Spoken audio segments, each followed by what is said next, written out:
Welcome back to Cure for the Common Game. Today we are going to talk about God Eternal Oketra in deck number 421.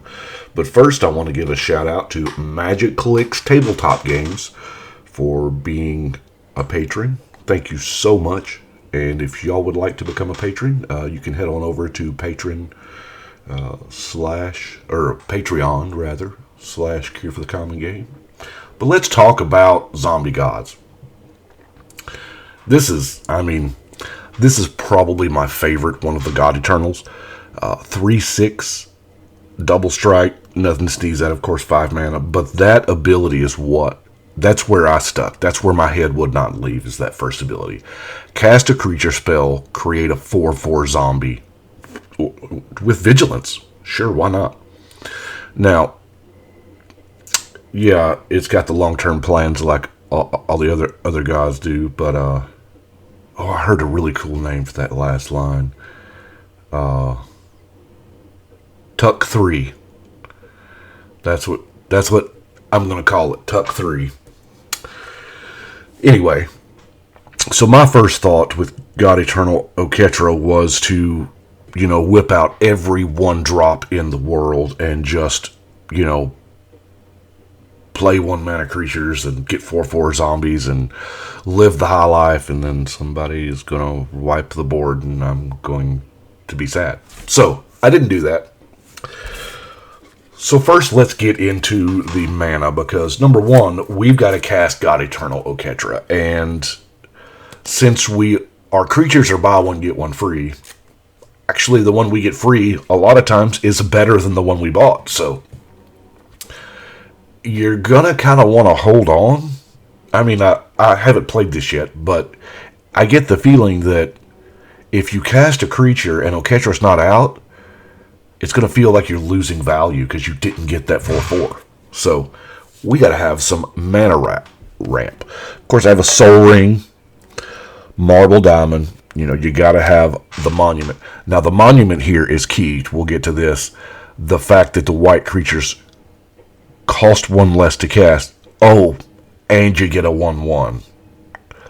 So now we're, a 4/4 and a 1/1 and the creature you cast. 3 for 1 every. Oh my gosh. Opaline Unicorn. Now try to use as many creature mana rocks as possible, because, hey, they give us a 4/4 too. The Palladium Mirror, Gold Mirror, Pilgrim's Eye, while not a rock, it does fetch us a land. Mana Geode, Spectral Searchlight, and Pearl Medallion. Now let me show you where I went with it. This first set of creatures here, the Jeskai Barricade. Parts of this card matter, part of it doesn't. Okay, it's 2 mana flash. Enters the battlefield, you may return another creature you control to its owner's hand. So, these are gating creatures. No, they use gating for the rebel ability. Creatures that bounce another creature. So, now granted, here you have to bounce something else. It specifically says another creature. But you play the Barricade for your 2 mana. Get your 4/4. Bounce something else, and that something else you can recast. You see where I'm going? Of course, Skyfisher, same thing, only it says permanent, but let's face it, we're going to do a creature so that we can keep the loop going. Dust Elemental. Now, I have used Dust Elemental for a long time as like an anti-wrath card. If somebody casts a board wipe, I'll pop the Dust Elemental out and save my 2 best guys plus Dust Elemental. But it also works in this style deck where I just want to keep recasting creatures over and over and over. So that works too. 2 creatures plus Dust Elemental. A step down from him is the Stone Cloaker. Now, this has got another cool ability. Yeah, it bounces a creature, return a creature, so you can actually return the Stone Cloaker to your hand. Yeah, kind of neat. And you get the bonus of exile a card in a graveyard, so that's pretty sweet too. But the true star here is, of course, white main line. If you've got the monument or the medallion, you are hopefully, it's weird, in this case, the monument we want more than the medallion. You're spending 1 mana to get a 4/4 zombie, a 1/1 warrior. As many times as you can spend 1 mana. Right? So, that being said, here is the rest of the creature suite. We have Healer of the Pride. Now, Soul Warden would be amazing. There are a few cards that I wanted for this that I really don't have access to right now. Soul Warden and that, what is that, Aetherflux Reservoir came to mind because, let's face it, gaining some life here off of, because let's go back to that white main line deal. I spend 1 mana, I cast the white main line, double trigger off of Oketra and the monument, I gain 2/4/6 life along with my 5 power worth of creatures for 1 mana. Whoa. Gold Knight Redeemer. This is going to gain us 2 life for each other creature you control, which is, not nothing. It's a congregate on a flying body. Running White Knight just because it's good, effective, and cheap. And if I can recast it with some of the other bounce, that's fine. You'll notice a lot of comes into play abilities here. Like the Fiend Hunter, Cloud Chaser Eagle, War Priest of Thune, Aven Cloud Chaser, Cloud Goat Ranger. Awesome, right? I want to be bouncing this back to my hand. Wisp Mare, Village Bell Ringer. Untap all creatures you control. That's a thing. Suture Priest. It's not bad. The Explorer. I'm not going to try to pronounce that first name. Mummy Paramount. Vizier of Deferment. Bastion Protector, just because our commander does have double strike, making it what, a 5/8? Seems like a thing. Now, I want to talk a second about this card, Miracle Worker from the Dark. Yeah, it's never been reprinted. Don't worry, it's not expensive. This is a card that I didn't realize it. Now, I didn't realize it in game, so this may be an error. I'll admit. I was flipping through the Dark Binder the other day, and I come across a Miracle Worker, and I went, wait a minute. How many times has this happened? Yeah, it is super narrow. It's got to be an enchantment on a creature you control. But how many times has that happened? How many times has somebody controlled magic or mind controlled or pacifism or what is that? It's a stomp now or whatever. It loses all abilities. Stuff like that happens quite a bit. Generally, it happens somewhere every game that I play. Now, it may not be to me, but I don't know. It's a 1-drop. I needed a 1-drop. I figured I would give it a test. Loyal Sentry. Now, I had to put Blinking Spirit in here just because it's Blinking Spirit. 4 mana is a little expensive for a 2/2 blinker. But it's the original one, you can just pop it back up for no reason. Check this out. Binding Mummy. That's right. Another zombie enters the battlefield. You may tap target artifact or creature. So this is a really good way to tap down the board. If you've got your white main thing going and the Binding Mummy out, you're just going to tap everybody down. And the beautiful part is, since white main has flash, you can do that at the end step of the turn before you. So everybody's tapped when your guys aren't sick. Just in case they don't have haste, which we're in mono white, so we don't really have a way. Soltari Visionary is one of the best, enchantment removal spells. Just repeatable. Shadow is super, super overlooked. I wouldn't be surprised if this Modern Horizons doesn't have one or two cards with Shadow. I haven't been keeping up with spoilers, previews, but I don't know.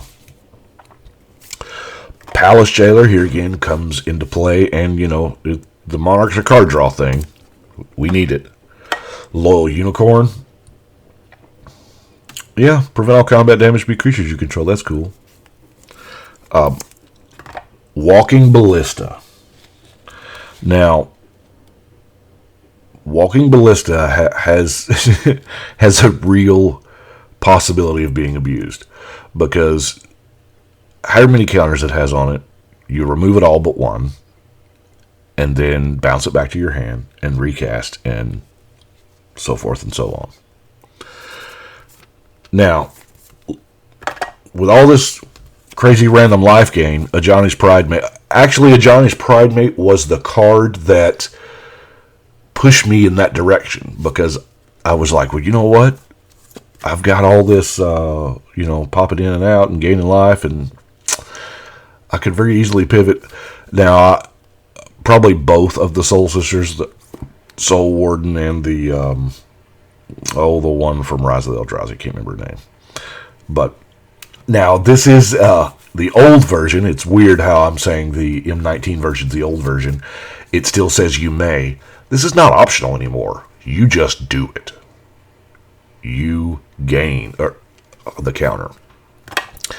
I'm running Felidar Sovereign because one of these days I'm going to get a win off of it. How many decks have I put this in? I've never got a win off of it. Now, I will admit that's probably because I don't play the same deck a whole lot. I try to, spread out. I'm guilty of generally playing the newest, shiniest thing. But, I don't know. At some point in time, I see other people get wins with it, but I never have. Sarah Avatar's a decent creature for some life gain. Oh. Come on now. What are we doing?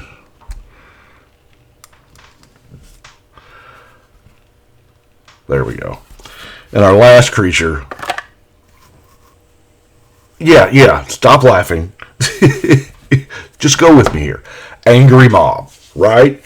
Now, it's a 4-mana 2/2, which is abysmal. Yes, we know that. But how many Urborgs do we see in play? Yeah, this is literally... And yeah, Angry Mob may be better suited for a white-black deck that actually does have Urborg in it so that we can, force the combo. But black is a very popular color. I would say black is one of the top 5 colors in Magic. But I don't know. I think this is going to carry its weight.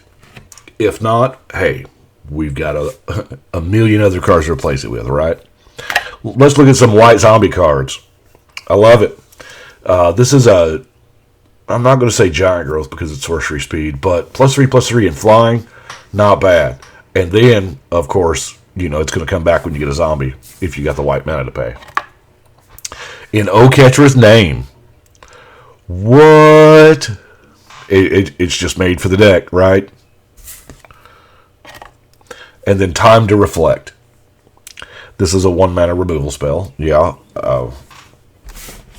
Speaking of removal, we are kind of light on removal since we have quite a bit of the comes into play creatures that do it. Of course, I'm running the Disenchant.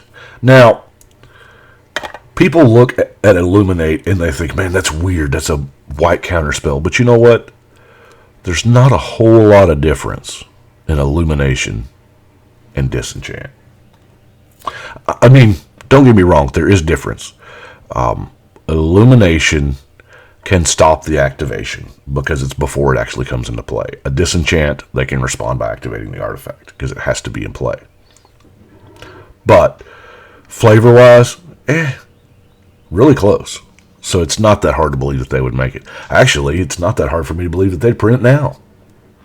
Look out. Achroma's Vengeance. Sometimes you just gotta hit the panic button. And I'm running this Ravnica at War because I think this is going to be way more useful than people think. I mean, I have a lot of single color decks, but I realize that I'm in the minority there. Out in the wild, you don't see a lot of monocolor decks. And this is a thing.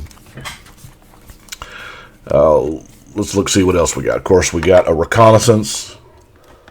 The Wanderer, because prevent all non-combat damage seems like a thing we would want to do in a creature-heavy deck. And this is a creature-heavy deck. Probably more creature-heavy than it looks because of the 4/4 tokens that we're going to be making. Armored Ascension. I mean, we are playing mono-white. If you just strap this up to Oketra, that's a win condition in and of itself. Now, Holy Day, Ethereal Haze are just there to prevent the super duper, we're gonna, alpha swing. But let's get to the ridiculousness now. Cloudstone Curio. We're gonna cast a creature, bounce a creature. Now all of our creatures are bouncers, just like the white main.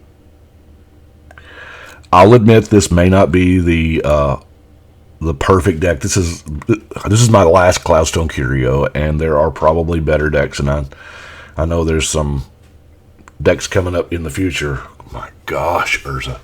But I like it here. It plays to we're just getting some zombies.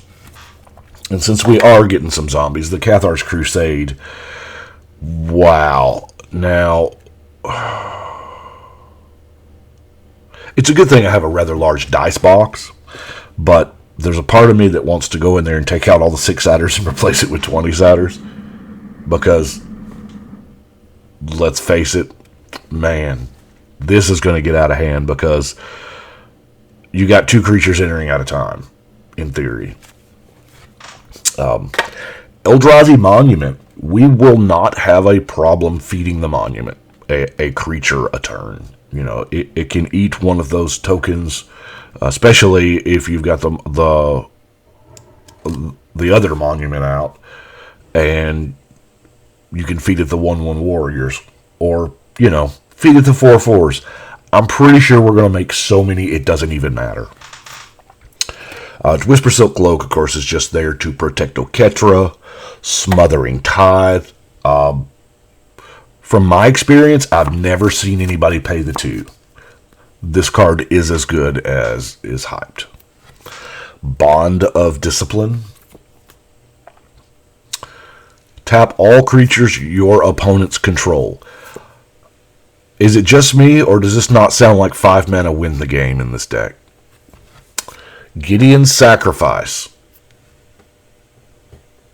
All damage that would be dealt to you and permanents you control is dealt to chosen token? Okay. I'm good with it. And then, of course, we have Reverent Mantra. Old pitch card from Mercadian Mask. All creatures you contain, protection from the color of your choice. Hey. Ballin'. And, of course, we've got our 3 non-basic lands. Rogue's Passage actually does a lot of work here with Oketra. The Ghost Quarter, because let's face it, Maze of Ith is real. And,